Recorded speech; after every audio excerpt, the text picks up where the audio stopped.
Buen día familia, bienvenidos a El Conductor Inteligente, un programa que pretende educarnos en prevención.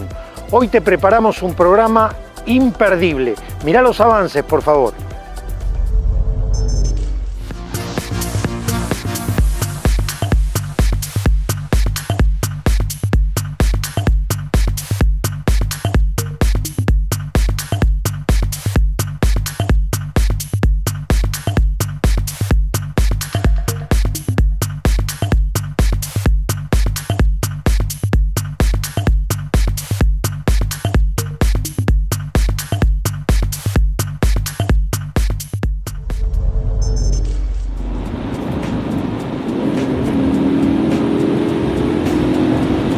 Mucha gente asocia algunas maniobras a la conducción deportiva o en circuito y a técnicas en desuso por provenir de épocas en las que las cajas de cambios no estaban sincronizadas y había que practicar el doble embrague.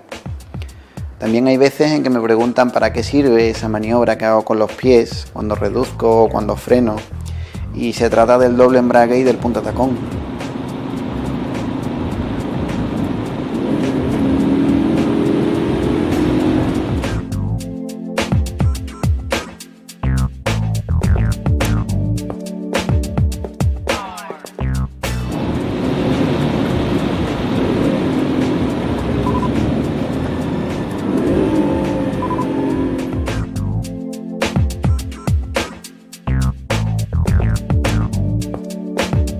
¿Para qué sirven? Pues en el caso del doble embrague, para sincronizar las velocidades entre el eje primario y el secundario de la transmisión. Para eso ya están los sincronizadores de la caja de cambios, es cierto, pero en reducciones fuertes y también en conducción normal, hacer esta maniobra nos ahorra los tirones bruscos propios de la retención, evitando que el embrague se trague la inercia del motor cuando vamos a hacer un adelantamiento. Y de paso pues le ahorran el trabajo a los sincronizadores, cosa que se nota por la suavidad con la que entran las marchas cuando la maniobra pues está bien ejecutada. ¿Cómo se ejecuta? Es más fácil hacerlo que decirlo. Para el doble embrague, supongamos que circulamos en cuarta justo antes de adelantar a un coche y queremos reducir a tercera. En condiciones habituales nos limitaríamos a pisar embrague, meter tercera, sentir un pequeño tirón propio de la retención hasta que el motor se revoluciona y acto seguido acelerar para adelantar. Con el doble embrague, una vez cogida la práctica, la maniobra será igual de rápida pero más eficaz. Pisamos embrague, es decir, desembragamos, metemos neutro, levantamos el pedal del embrague, damos un golpe de gas hasta acercarnos al régimen previsto de revoluciones, volvemos a pisar embrague, metemos tercera, soltamos y seguimos acelerando.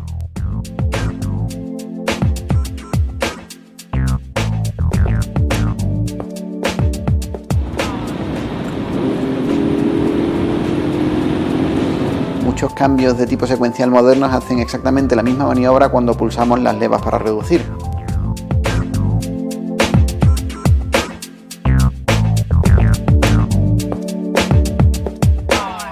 Vamos con el punta tacón. En este caso la maniobra se nos puede antojar más compleja al principio y voy a dejar a la responsabilidad de cada uno dónde practicarlo, ¿vale? Hay que tener sentido común. Se puede emplear en cualquier tipo de conducción igualmente, aunque es cierto que sí está destinado a un tipo de conducción más deportiva, principalmente porque la disposición de los pedales de muchos coches no permiten frenar con suavidad y dar un golpe de gas ligero a la vez. Tienen un servofreno demasiado asistido y es difícil. También hay coches en los que es un suplicio practicarlo porque los pedales están muy alejados o no están colocados en el mismo plano con respecto al conductor. Su principal ventaja, pues aparte de eliminar ciertas brusquedades propias del acople del embrague, la principal es la de evitar una excesiva retención del motor que pueda llegar a bloquearnos las ruedas. Esto en coches de tracción delantera es difícil que ocurra, pero en coches de tracción trasera, en plena frenada y con el peso desplazado al eje delantero, se puede convertir en un problema porque es casi el equivalente a tirar al freno de mano. ¿Cómo lo ejecutamos? Bueno, pues fácil en la teoría. A la hora de pisar el freno, lo haremos con la punta del pie, procurando hacerlo mínimamente cejado hacia la derecha. Pisamos embrague para reducir marcha y cuando la palanca de cambios pase por neutro, sobre el pedal de freno pivotaremos el pie acercando el talón al acelerador, aunque lo habitual es que pisemos con el lateral derecho del zapato. Daremos un acelerón a modo de golpe de gas, al igual que hicimos en el doble embrague, pero esta vez meteremos directamente la marcha inferior y soltaremos el embrague. Esto es lo que se conoce como falso doble embrague y la maniobra conjunta con una frenada es el punta tacón.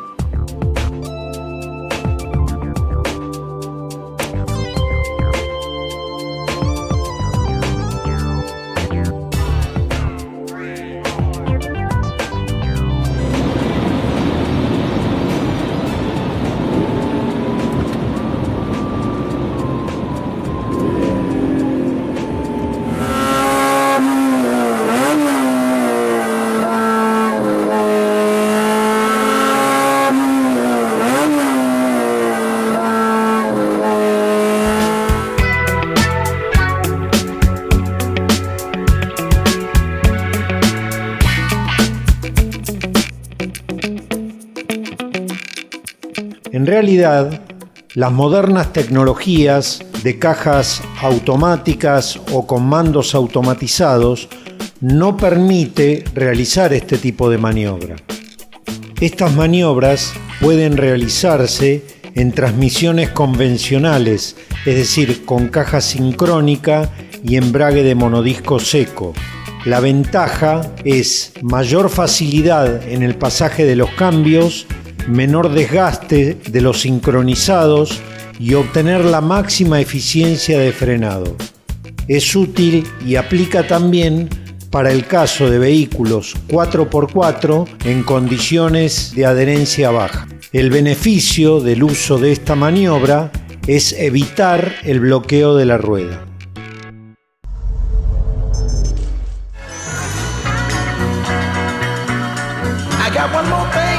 Talk to you about right now. Hey brother, there's a better way out. Snorting that coke, shooting that dope, man, you're copping out. Take my advice, it's either live or die. You got to be strong if you want to survive. The family on the other.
Si a la hora de viajar con nuestra mascota decidimos llevarlo a los asientos, es muy importante que el animal vaya suficientemente retenido mediante un arnés que, en combinación con el cinturón de seguridad, evite que salga despedido, pudiendo provocar lesiones al resto de ocupantes.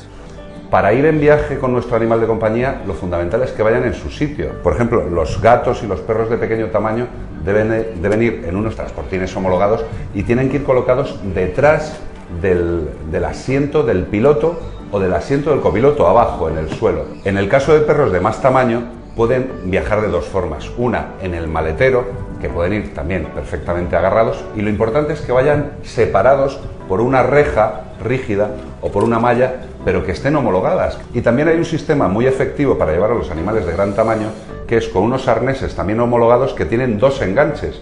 Los que vemos habitualmente son arneses de un enganche, o sea, como una especie de petral que lleva el perro y que va adherido por un enganche a uno de los sitios del cinturón de seguridad.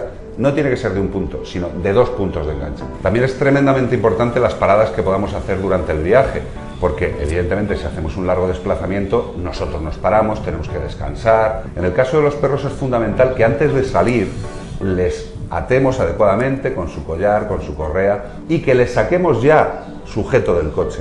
Muchas veces sacamos al animal suelto, se asusta por lo que sea y son muy numerosos los tipos de pérdidas que se producen en verano en estas paradas técnicas.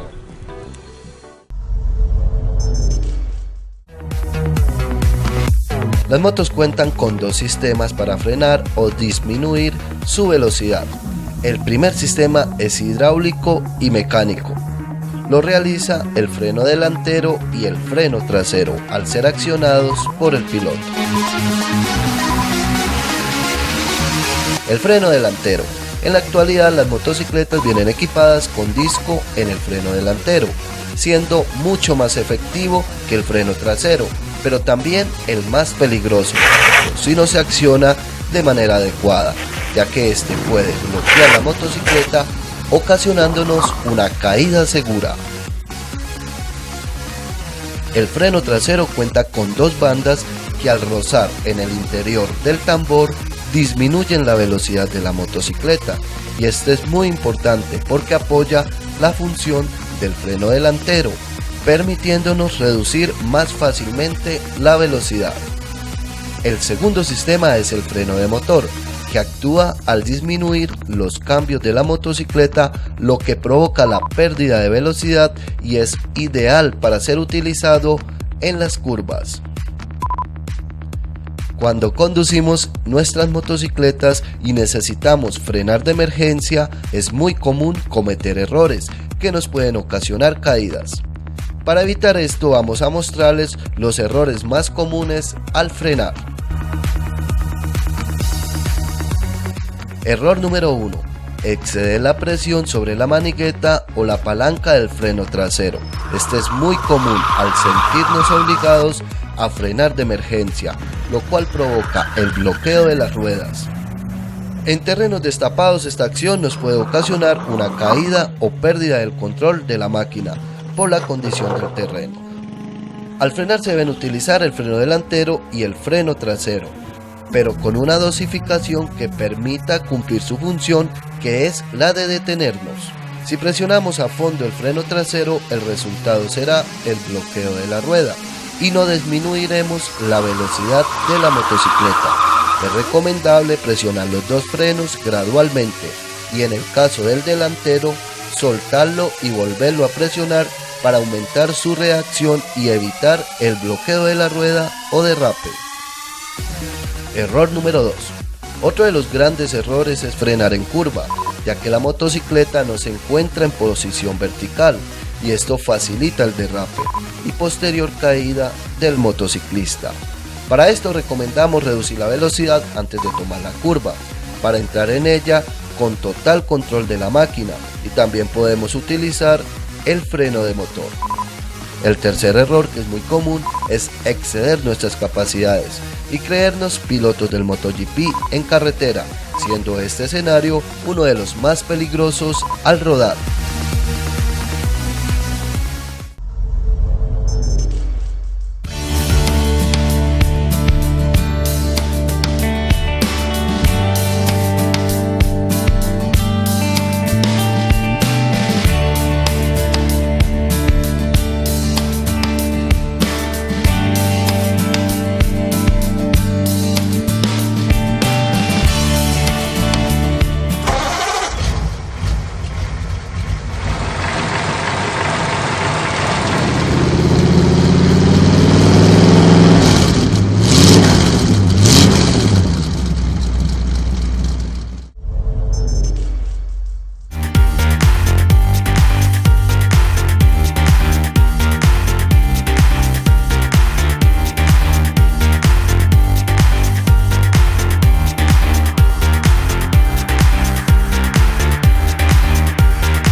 tenemos que esperar a que la eslinga se tense previo a ayudarlo nosotros con la tracción y que ninguna persona esté cerca de la eslinga y no producir tirones, ¿de acuerdo? Porque se corre el riesgo de cortarse la eslinga y lastimar a alguien.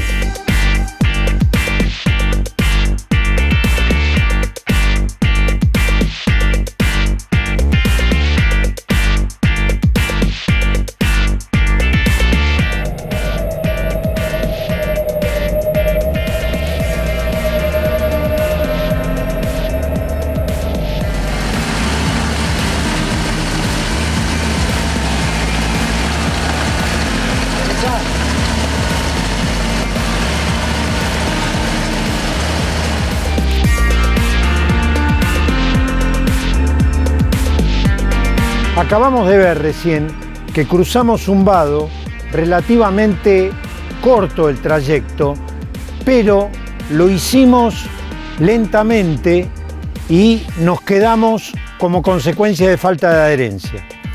Cuando tengamos un vado de estas características de corta distancia, conociendo la profundidad, yo puedo tomarlo a más velocidad y casi con seguridad lo cruzo.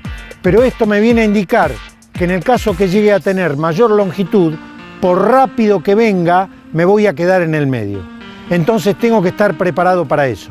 Ahora voy a probar de cruzarlo, pero en velocidad.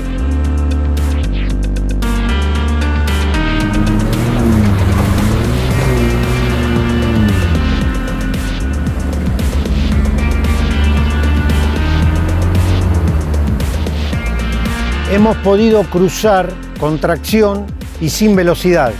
Bueno, mejor.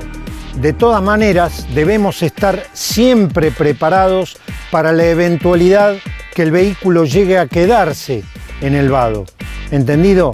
Entonces, no arriesgar cuando estamos solos. En este caso, lo estamos haciendo, como les dije a ustedes, en condición facilitada y como una demostración. Y obviamente, llevar siempre un vehículo de auxilio correctamente equipado.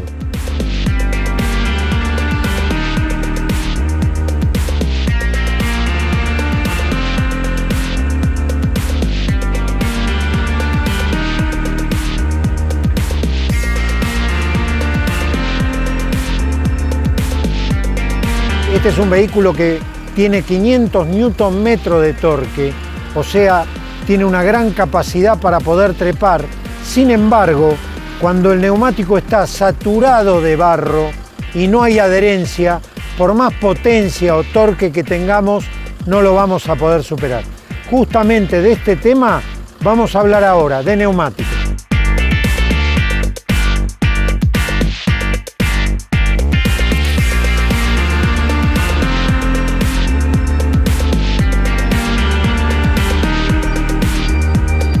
Hemos limpiado parte del neumático para que vean la característica del dibujo.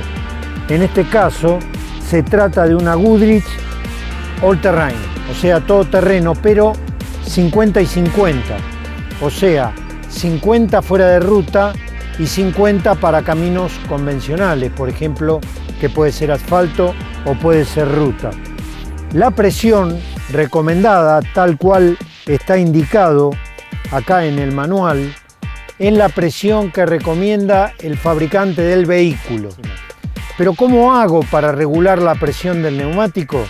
Lo tengo que hacer cuando el neumático no ha rodado, es decir, cuando está frío o a temperatura de referencia, es decir, a temperatura ambiente. No debemos modificar la presión del neumático ideando una presión creyendo que porque bajamos la presión entonces vamos a conseguir más adherencia. Debemos hacerlo con un calibre a la temperatura de referencia, como les comentaba, y a la presión recomendada por el fabricante. Es un mito, es falso que desinflar los neumáticos indiscriminadamente les va a proporcionar mayor capacidad de tracción. Cuando el barro se ha incrustado sobre los canales del neumático, vamos a perder adherencia. Entonces lo que corresponde es ingresar con el neumático adecuado a la característica del terreno, sea nieve, sea hielo que lleva clavo, por ejemplo, arena o barro, tendrá su tipo de neumático. Fíjense ustedes que, por ejemplo, los corredores del Dakar, cuando van a ingresar a la arena, no bajan la presión, sino que llevan la presión que corresponde y el neumático que corresponde. Lo mismo debemos hacer nosotros para entonces disfrutar y conducir con seguridad.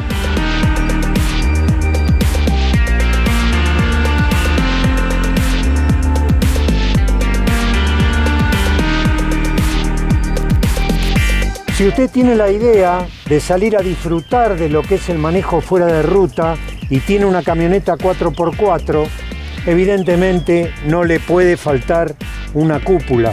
¿Quién mejor que Ramiro para que explique las ventajas que tenemos de instalar una cúpula en nuestra camioneta? ¿Qué modelo es este, Ramiro? Bueno, este modelo es un hardtop media puerta para la nueva Ford Ranger. ¿Qué ganamos con la cúpula? Doblegar la capacidad de carga que tienen las cajas originales de las pickups, además de la seguridad y la hermeticidad que podemos lograr en el habitáculo.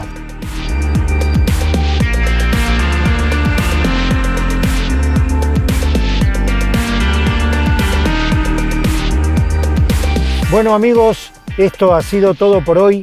Como siempre, con el deseo que les haya resultado de utilidad y entretenido. Agradecemos a Cúpulas Tronador que nos ha facilitado esta Ford Ranger realmente espectacular para realizar las pruebas de autorrescate y todas las cantidades de cosas que hemos realizado acá en Cardales 4x4. Lo espero la semana próxima, pero por favor, no se olvide que el conductor inteligente es aquel que aprende a lo largo de toda su vida. Chao.